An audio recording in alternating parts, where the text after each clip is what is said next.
everyone.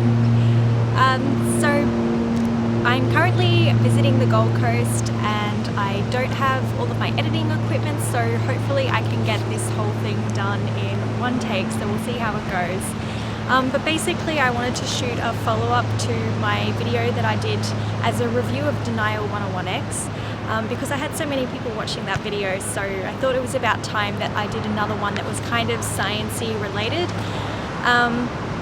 So yeah, I thought I'd start by doing a recording of what I actually wrote for my assignment for that course.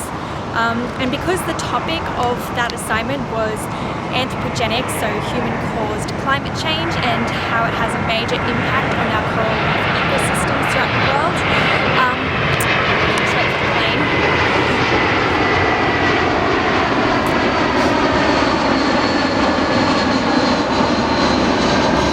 Qualms of shooting outside, hey?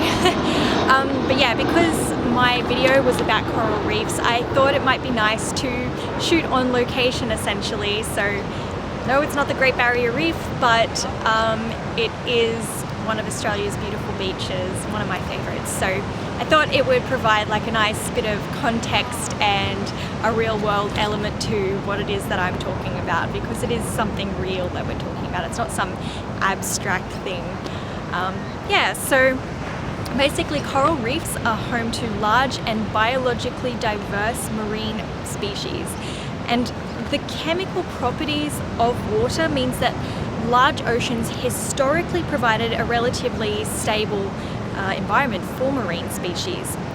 And this also meant that it withstood variable atmospheric events.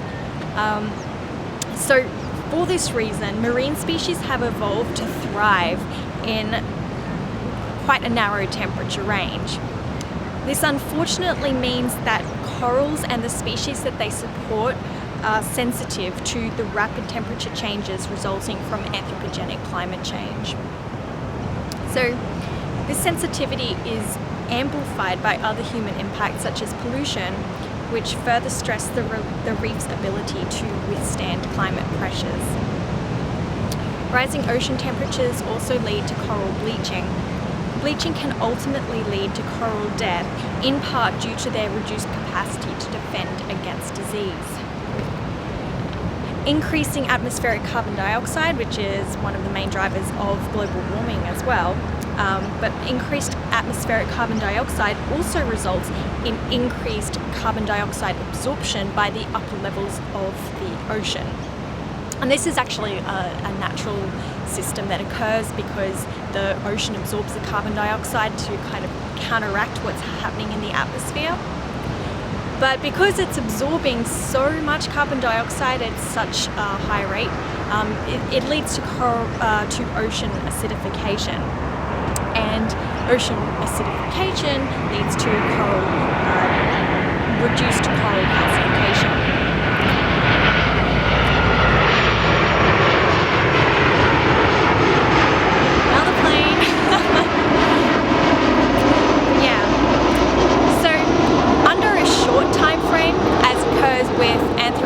Climate change, decalcified coral can become brittle, resulting in the reduced strength of coral to withstand waves, storms, and other environmental events.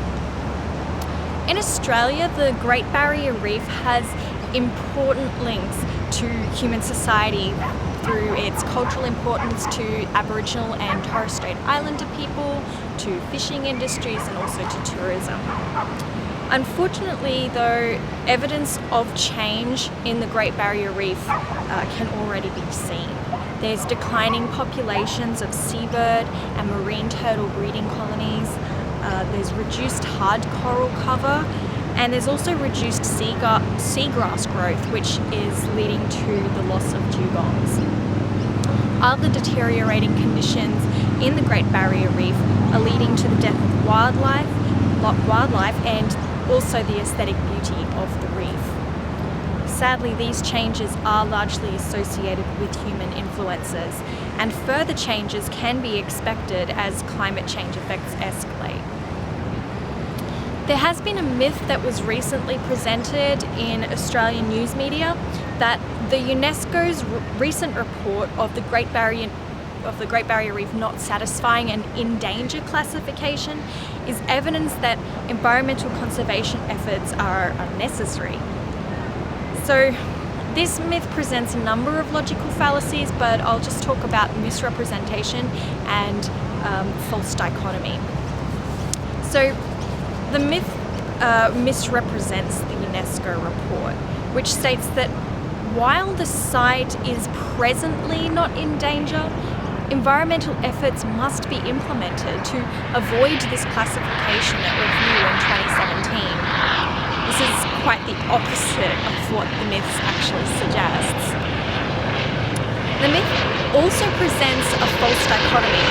If the site is not in danger, it must be healthy. So this dichotomy ignores evidence presented by climate science, as well as the Great Barrier Reef Outlook report from 2014, which was actually released by the Australian government. Evidence states that while the Great Barrier Reef is currently in good condition, it is deteriorating with a poor outlook for its ecosystem. These changes will be of increasing detriment to the Great Barrier Reef ecosystem if they're not mitigated. So, not in danger today does not mean not in danger tomorrow. So yeah, another reason I wanted to talk about this, well, for starters, the reason I wrote that essay was because I was quite shocked and a bit angered, if I'm honest, by the news reports that I'd read saying that we didn't need to worry about the Great Barrier Reef's conservation anymore because of that report. But yeah, as I talked about in all of that information that I started off with, there is still reason to be putting through conservation efforts. And what I'm really excited by is that in recent news media, there has suddenly been this great push and focus on climate protection, prevention of human-caused global warming. So in the space of like a week and a half, we had the Pope Francis's encyclical stating that climate change is a moral issue that all of the world's leaders should be addressing. So that was a really exciting public acknowledgement. Then we had in the Netherlands, there were reports that the Netherlands government was being sued by its public for not having enough of a focus on climate change and efforts to prevent it. So again, really exciting news.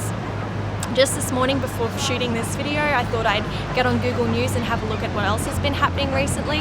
And there was an article saying that the leaders of China, the US and Brazil have just made agreements to reduce climate or global emissions that are contributing to climate change.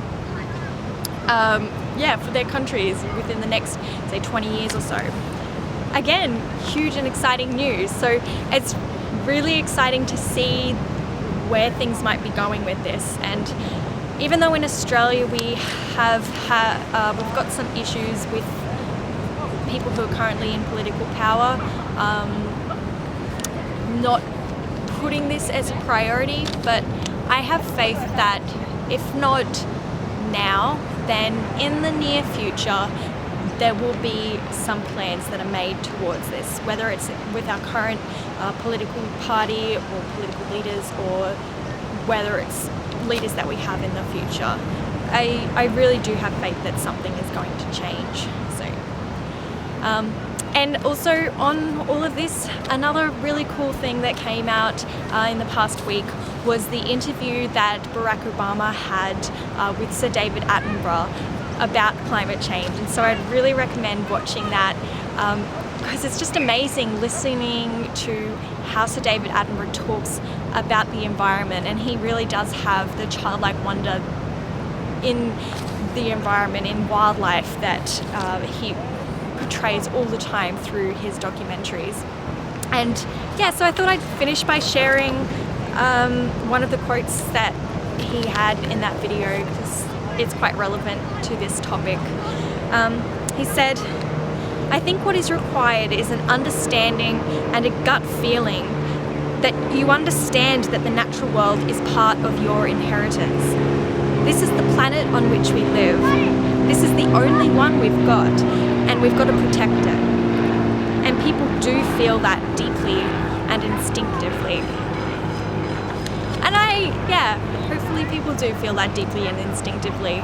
And if it's not something that you naturally feel, then hopefully by going outside and seeing places like this, you can start to see why it's something that needs to be protected. All right. On a final note, I know that this is another unscripted science-related video, but because I'm just starting out with all of this, I don't really want to make any rules for the way that I present things. So I'm just trying different things out and just trying to make content and just see what happens with it and where it goes. So hopefully you are able to enjoy it anyway. All right, I'll see you soon. Bye.